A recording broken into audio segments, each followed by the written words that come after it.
Pessoal, então boa noite, bora começar, né? Só fazer uma recapitulação breve para a gente poder começar e continuar, na verdade, a discussão que nós tivemos na última aula. Na aula passada, na última aula, na verdade, nós conversamos sobre conflitos e solução de conflitos envolvendo direitos humanos. E aí eu disse para vocês que existem dois tipos de conflitos básicos envolvendo direitos humanos. E aqui eu estou usando como teoria de base, teoria dos direitos fundamentais. Então, nesse caso aqui específico, o nosso foco são direitos fundamentais. Embora esteja usando no sentido amplo, né, direitos humanos, porque serve, mas a teoria que desenvolve a questão dos conflitos é a teoria dos direitos fundamentais.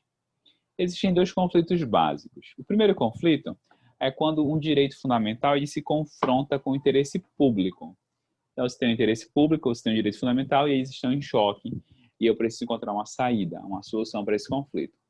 A segunda forma é quando os direitos humanos os direitos fundamentais estão conflitando entre si, e aí eu tenho uma colisão de direitos.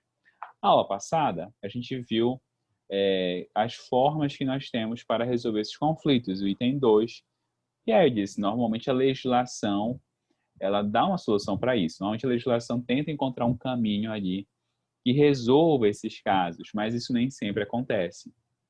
Ou, às vezes, o caminho que a legislação encontra não é um caminho muito bom. Enfim, às vezes não tem como recorrer a essa primeira solução, então eu preciso recorrer a uma segunda solução. E como vocês sabem, pelo princípio da inafastabilidade do controle jurisdicional, isso sempre pode desembocar no judiciário. Uma hora ou outra pode acabar indo para o judiciário. Aí o judiciário vai ter que resolver, naquele caso concreto, aquele conflito envolvendo direitos humanos. Perfeito. Gente, olha só. Primeiro caso que nós vimos na aula passada foi o caso envolvendo interesse público. Então, a lei normalmente resolve esse caso, a lei normalmente traz regras para a solução de conflitos envolvendo interesse público, mas eu disse para vocês, e esse talvez tenha sido o principal ponto da aula passada nesse aspecto, que o princípio da supremacia do interesse público não é um princípio absoluto. Na verdade, ele é uma presunção. Eu disse para vocês que a gente presume que o interesse público ele se sobressai sobre o particular. Boa noite, meu cara. Ele se sobressai ao particular porque ele tem ali uma dimensão de interesse coletivo. Mas isso não necessariamente. Pode existir casos, a gente viu isso, né? Dependendo do caso, pode ser que as circunstâncias concretas justifiquem uma outra solução. Então, isso também tem que ser frisado.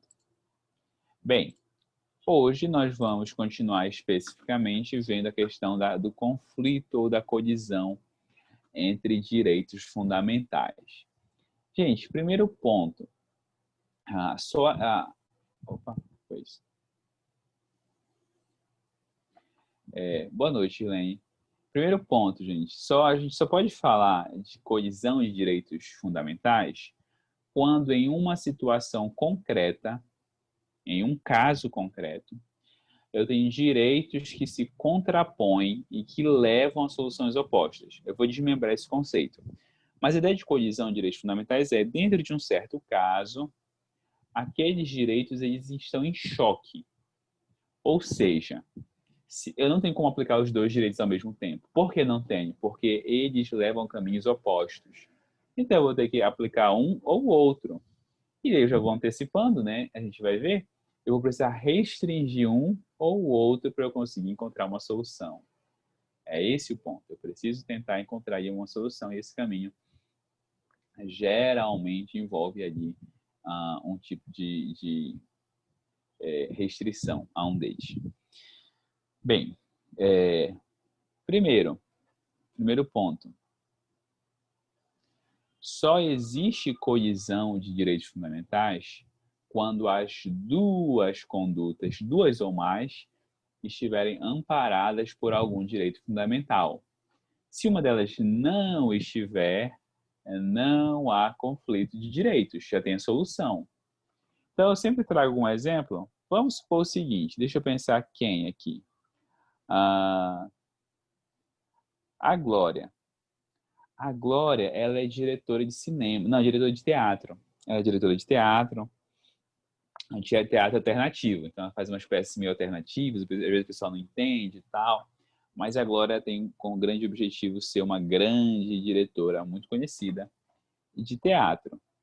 Aí ela chama o João e diz, João, eu tive uma ideia que ela vai ser bombástica. Ela vai ser assim, um marco no teatro brasileiro e do mundo. Depois dessa peça, o teatro vai ser completamente diferente. Você quer participar, João? Ah, João, com certeza, eu quero fazer parte desse momento histórico. Aí a Glória conta a história dela, a proposta dela para o João. João, é o seguinte, eu quero que essa seja a peça mais realista da história. Como é que eu vou fazer isso? No meio da peça, o protagonista ele vai levar um tiro e vai morrer. Para tornar isso mais realista, eu vou te dar um tiro e você vai morrer de verdade. E aí a peça vai ganhar um contorno que nunca nenhuma outra peça teve na história. Você aceita? Uma ideia interessante, né? Gente, primeira pergunta. Existe um conflito de direitos neste caso que eu narrei para vocês? Existe um conflito de direitos entre direitos da Glória e direitos do João? O que é que vocês acham?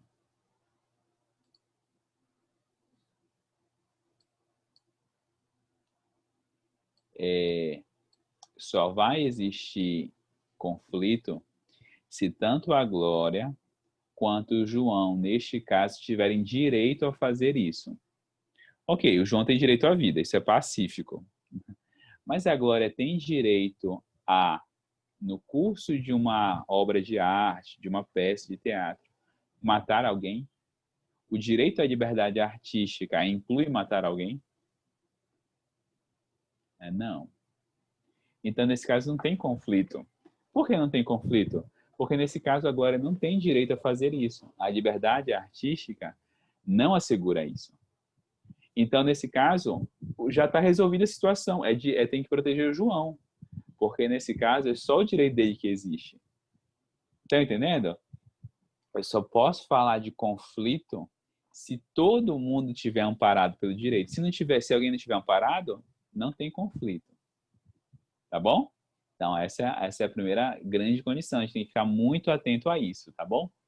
Então, é mesmo que, assim dizer, que a gente venha dizer assim, deixa eu pensar quem aqui. Alguém no nosso país tem o direito, pode ser o caso, alguém no nosso país tem o direito de caluniar outra pessoa em nome da liberdade de expressão? No nosso país, uma pessoa tem direito a caluniar outra pessoa alegando ser liberdade de expressão? Não, porque a calúnia é um ato ilícito. Se é um ato ilícito, ela não está amparada por esse direito. Perfeito, é essa a lógica. Então não há conflito aqui. Perfeito. Isso, a Shirlene fez um comentário excelente. Os direitos fundamentais, eles não se anulam e nem se excluem, eles se completam. Excelente, Shirlene. Só que aí eu vou incluir o ponto, que aí já é o 4.2. Isso funciona em abstrato. Tu estás certo, em abstrato assim funciona mesmo. Em abstrato, os direitos humanos, eles são completamente harmônicos entre si, eles não se chocam. Eles se harmonizam, eles se encaixam. Só que quando eu pego ele do abstrato e aplico a um caso concreto, às vezes surge conflito. Dentro do caso concreto, muitas vezes surge conflito. Em abstrato, eles são harmônicos, perfeitos e completam. Agora, dentro de uma situação real, de uma situação concreta, é muito frequente conflito. Então, só para dar uns exemplos, mas rapidinho, antes de passar aqui, só lembrando, né? Explicando, na verdade. Quando eu tenho dúvida, será que essa conduta é ou não é amparada por um direito? Se eu tiver dúvida, ou se for um ponto controvertido, a conduta é amparada pelo direito. Dentro dos direitos fundamentais, atenção, dentro dos direitos fundamentais, Se houver alguma situação em que existe controvérsia, existe dúvida se ela é amparada ou não pelo direito, a resposta é, nem em caso de dúvida, ela é amparada pelo direito, tá bom? Então, em caso de dúvida, não vou excluir a conduta, eu vou dizer, não, ela é tutelada, e aí eu vou continuar a discussão. Bem, por exemplo, quando a gente pensa em abstrato, ou seja, quando a gente analisa o conceito de um e o conceito do outro, direito ao meio ambiente ecologicamente equilibrado e direito à cultura. Esses direitos estão em conflito, estão em choque, ou eles estão em harmonia? Eles se encaixam, eles se harmonizam, eles se completam, como o Chilen lembrou.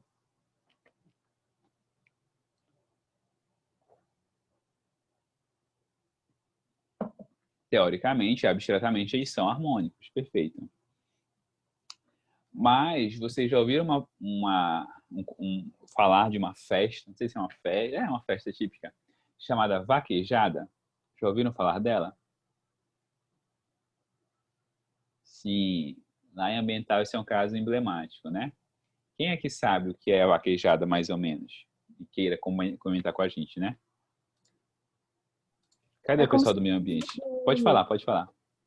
como se fosse um rodeio, que eles usam os bois, vacas, touros, búfalos, torturam, além de usar o laço para fazer a famosa vaquejada, eles também colocam pimenta, chumbinho nas partes do animal, tudo em prol, digamos assim, da diversão, da cultura.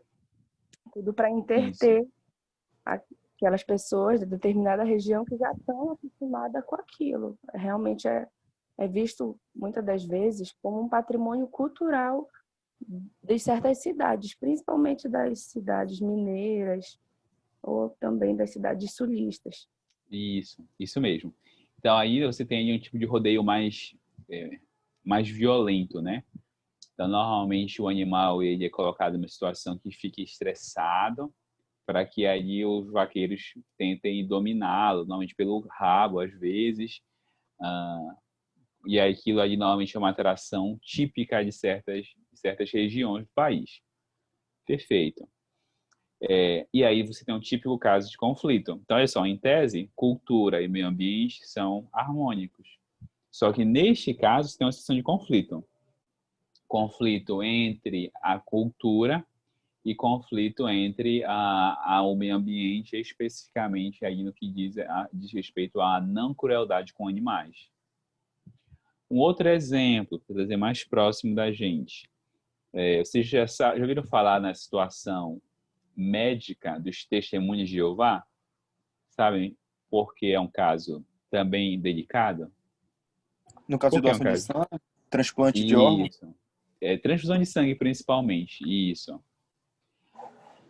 Os testemunhos de Jeová, eles não recebem, eles se recusam, né, em razão da religião, a receber transfusão de sangue. Como consequência, em muitos procedimentos arriscados, eles ficam em uma situação de alto risco de morte. Por que alto risco de morte? Porque eles têm que fazer o procedimento muitas vezes e não aceitam a transfusão. E aí fica um impasse. Quais são os direitos em conflito nesse caso? Testemunho de Jeová. creio que o direito à vida e a liberdade religiosa. Isso, liberdade Isso, religiosa. isso, excelente. Direito à vida e direito à liberdade religiosa. Então aí fica uma situação de conflito constante. Perfeito. De novo, em abstrato são dois direitos que se harmonizam, né? Proteção à vida, direito a ter uma existência biológica preservada, conservada, e direito à liberdade religiosa, direito a ter, manter, expressar, trocar de religião. Só que naquele caso específico, né, a expressão ou a manifestação da religião vai gerar uma crise, um conflito, né, com o direito à vida, porque vai expor a vida a risco. Bem, estou trazendo só os casos, daqui a pouco eu vou trazer as soluções, tá bom? É, gente, em muitos casos, os direitos em conflito são do mesmo titular. Como esse caso, testemunho de Jeová. O direito à vida é do agente, é dele mesmo, o fiel, e o direito à liberdade religiosa também é dele. Então, é da mesma pessoa, os mesmos titulares, porém direitos distintos. Professor, se é o mesmo titular, por que eu não consigo guardar ou preservar os dois direitos? Porque dependendo do direito que for garantido, a solução vai ser uma ou outra. Se eu proteger a liberdade religiosa, eu proíbo a transfusão. Se eu preservo a vida, eu libero a transfusão. Então, ou é um ou é outro. Não tem ali um meio termo. Não, faz a transfusão só a metade da bolsa. Não, não existe isso. Então, se eu aplicar um direito, a solução é para um caminho. Se eu aplicar o outro direito, a solução é para outro caminho. Tá bom? E, gente, o mais difícil mesmo, o mais difícil com certeza, é esse 4.5. É o seguinte: conforme mudam as circunstâncias, também muda a solução possível. Olha só, conforme eu caminhe para um lado ou para outro, a solução... Caminho para um lado para o outro não, mas digo assim, conforme as particularidades, foi melhor, conforme as particularidades do caso o levem para um lado ou para outro, a solução também vai mudar. Como assim, professor? Não estou entendendo. Bora lá. Pegando o caso de testemunho de Jeová, porque é um caso bastante emblemático. Considere o seguinte caso. O primeiro caso é o seguinte. Tem um adulto, testemunho de Jeová, que ele foi ao médico agendar uma cirurgia. A gente chama isso de cirurgia eletiva ou de procedimento eletivo. O que é um procedimento eletivo? Você vai lá e marca, agenda, se prepara e tal. Esse homem adulto foi ao médico, totalmente consciente, agendar uma cirurgia. Quando chegou lá, o médico disse, olha, a gente vai fazer cirurgia e tal, mas o senhor tem que saber que há um risco de o senhor precisar de transfusão de sangue. A cirurgia é muito invasiva e tal. Aí ele disse, ok, doutor, eu quero fazer cirurgia, mas eu não quero receber transfusão de sangue. O médico disse, olha, mas se eu não receber, vai ser um alto risco à sua vida. Gente, neste caso que eu dei para vocês, vocês diriam que prevalece o quê? A liberdade religiosa ou vida? Professor, eu acho que nesse caso prevalece a liberdade religiosa, porque a pessoa, para não aceitar, ela está consciente do que ela está fazendo, teoricamente. Então, a partir do momento, pelo menos que eu tenho um amigo que para ele é assim, a partir do momento que ele aceitar essa transfusão de sangue, ele não vai ser mais digno daquela vida. Vai viver de uma forma, tem uma palavra específica, eu não lembro qual é. Então ele fala que Mas não é isso vale a... mesmo. Pode falar. Aí ele fala que não vale a pena receber isso para ficar vivo no plano material e morto no plano espiritual, algo nesse sentido. Isso, excelente. É isso mesmo. É esse o dilema, perfeito. Foi de Jair que falou, não foi? É isso mesmo, é esse o problema. Então, o caminho que a gente tem para a solução é esse caminho que o Jair indicou. Neste caso, a gente vai caminhar no sentido de deve prevalecer, né? Deve ser protegida com primazia a liberdade religiosa. A gente se professor, mas a vida não é um direito acima dos demais? Não, gente. Não existem direitos fundamentais acima de outros. A vida, obviamente, é uma condição a todos os direitos. Então, a vida tem um tipo de prioridade, mas ela não é um direito hierarquicamente superior aos demais. Pode falar, deixa isso. Esse mesmo caso do testemunho de Jeová, acho que já chegou a ter uma discussão sobre isso, mas eu não lembro muito bem. A questão é que os pais eram testemunha de Jeová e a cirurgia era na criança. Não sei se o senhor vai falar um pouco mais na Isso. frente. Esse é o segundo caso que eu ia trazer para vocês. Isso mesmo. Então, olha Desculpa. só. Não, é isso que eu ia trazer agora. Então, olha só, a gente tem o primeiro caso aqui. Mesmo conflito, agora com outro caso. Imagina o seguinte caso. Uma criança chega na emergência, sei lá, sofreu um acidente, está sangrando muito, E a equipe médica diz, olha, ela vai ter que fazer transfusão de sangue. E os pais dizem, não, nós não queremos que faça, porque ela é uma criança e nós, no entanto, nós somos responsáveis por ela e nós somos testemunhas de Jeová, nós não queremos que isso aconteça. As circunstâncias são as mesmas? Não, são outras circunstâncias. E nesse caso, qual é a solução?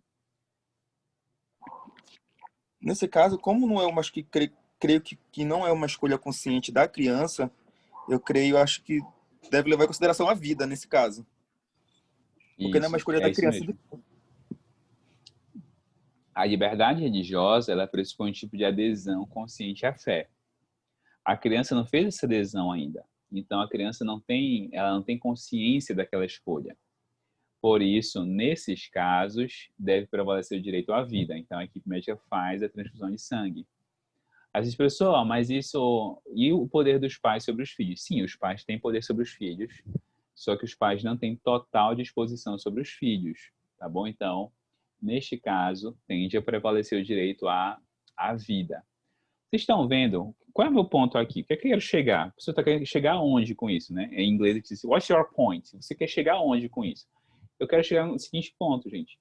As circunstâncias, elas são decisivas para a solução de um caso que envolve colisão de direitos fundamentais. Então, a gente sempre tem que estar atento a essas condições, a essas circunstâncias, para encontrar a melhor resposta possível, para fazer a ponderação, como a Glória falou aqui no chat. Para eu fazer a ponderação, eu preciso estar muito atento às particularidades de cada caso. Mas eu vou trazer um terceiro caso, e esse caso aqui, gente, não tem situação pacífica. Inclusive, ele foi objeto de um filme, que é esse aqui, que eu não sei como é o nome em português, eu já procurei, gente, e eu não lembro. Em inglês, o nome do filme é traduzido, que é o nome do livro também, A Balada de Adam Henry.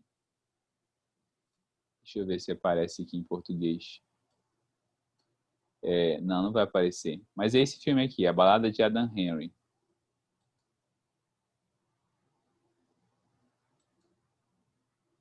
Professor? Oi. Só um momento.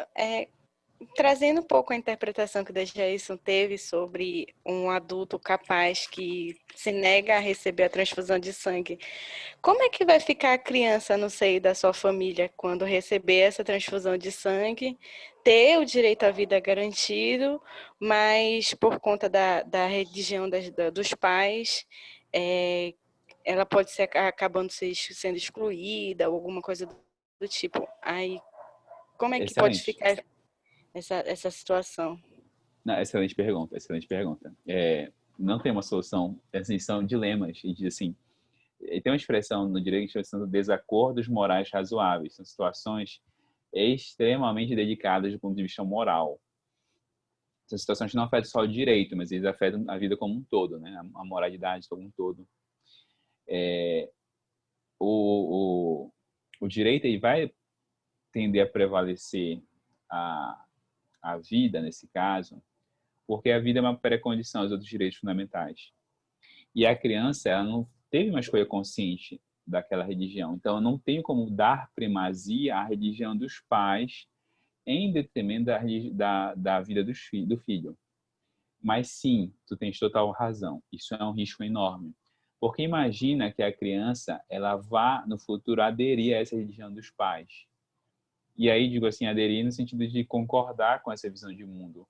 Imagina como essa criança vai começar a se ver no futuro em razão da doação de sangue que ela recebeu lá atrás. Isso pode causar danos? Pode causar muitos danos. Só que, neste caso, não tem como prevalecer o direito dos pais, porque senão eu estou dando primazia a um interesse de terceiro e ameaçando a existência do filho, no caso da criança. Então, nesse caso, eu diria que no caso da criança, apesar do risco, até que dá para encontrar uma solução. Porque realmente, a criança de repente pode escolher uma outra religião, pode aderir a uma outra religião, né? Escolher não, porque religião não é algo tão simples. Pode aderir a uma outra religião e tal. O caso que eu vou trazer talvez seja mais interessante para o teu exemplo. Olha só a seguinte situação. Imagina aqui que daqui a pouco eu comento mais sobre o filme. Eu encontrei. Esse aqui é um ato de esperança. Imagina o seguinte, você estudou e tal, passou no concurso, virou juiz, olha só, que notícia legal, sexta-feira à noite. 11 de setembro, né? Sexta-feira à noite, 11 de setembro. Gente, o seguinte caso chega a você. Um adolescente de 15 anos, está com uma doença extremamente grave, sei lá, pode ser uma situação de leucemia, por exemplo, ou uma anemia profunda, e ele precisa receber transfusão de sangue. Ele precisa, ele vai morrer. Adolescente de 15 anos.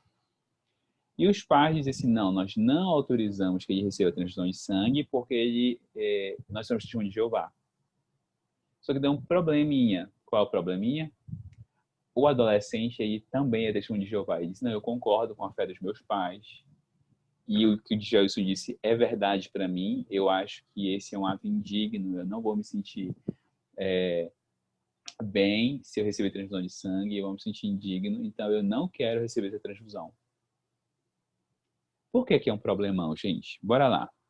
Uma criança de 15 anos, juridicamente, ela é o quê? Juridicamente...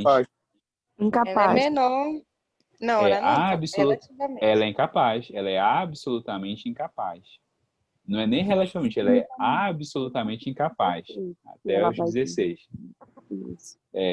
Então, olha só, olha o problemão. Então, do ponto de vista jurídico, uma criança de 1 ano de idade e o menino de 15 anos, eles são juridicamente iguais. Os dois são juridicamente incapazes. Ou seja, não tem nem como emancipar, não tem como fazer nada. É a decisão dos pais. Só que neste caso tem um problema. Qual é o problema? O filho, ele é juridicamente incapaz, mas na prática ele é consciente e ele fez uma escolha consciente sobre aquilo. E aí, gente, prevalece o quê? É sobre isso que é o filme, gente. O filme é exatamente esse caso. Depois eu posso mostrar o trailer para vocês na segunda parte da aula. O filme é exatamente sobre isso. O adolescente aí não quer receber a transfusão de sangue e a juíza está lá no impasse. Ele diz, não, eu não quero receber porque eu não vou me sentir bem. E o hospital está dizendo, ele vai morrer. Se ele não receber a transfusão, ele vai morrer. Isso é certo. E a juíza está lá no impasse. O menino não quer receber, a família não quer que ele receba. E não se vê futuro recebendo transfusão de sangue e a juíza é lá no impasse. O que eu faço? E aí, gente, prevalece o quê? Professor, Diga. Eu acredito que deva prevalecer mesmo o direito à religião. Até porque eu acredito que eu me fundamentaria com o conceito sobre saúde. O que é saúde? Eu estava até pesquisando aqui que, segundo a OMS, saúde é o estado de completo bem-estar físico, mental e social, e não apenas a ausência de doença. Isso. Então, se a pessoa, mesmo recebendo esse sangue, que seria para curá-la, talvez, mas ela, ou emocionalmente, mentalmente, ainda continuaria doente, eu acredito que não teria razão para isso. É o meu ver. Não, é uma excelente argumentação. Eu tenho mais? outro ponto de vista Pode falar. em relação a isso. Eu creio que nesse caso, como ele tem ele é incapaz ainda, como você falou, tem a mesma capacidade de uma criança de 1 ano, que foi esse tempo que você usou. Juridicamente.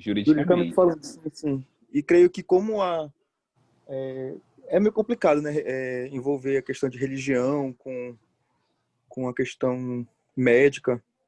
Eu creio que deveria prevalecer nesse caso a vida. Faz e não conta. Não, olha só, eu acho que vocês dois trouxeram excelentes argumentos. Esse caso que eu dei agora, esse terceiro caso, é um caso emblemático que não tem solução pacífica. Assim, eu tendo a me aproximar mais da solução que acho que foi a Shirlene, não foi? Que a Shirlene trouxe. Eu acho que o juiz deve, claro, avaliar a real consciência desse adolescente, né? E considerar proteger a liberdade religiosa. Mas esse caso aqui não tem solução pacífica. Os outros dois que eu trouxe é majoritário na doutrina.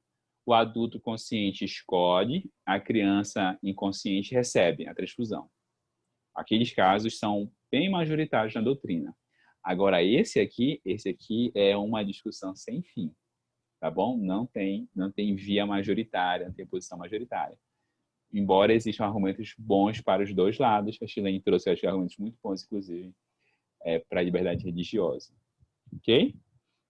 Bora fazer nossa pausa de 10 minutos e a gente já volta para continuar e ver a forma de resolver esses conflitos. Até aqui, tudo certo, gente?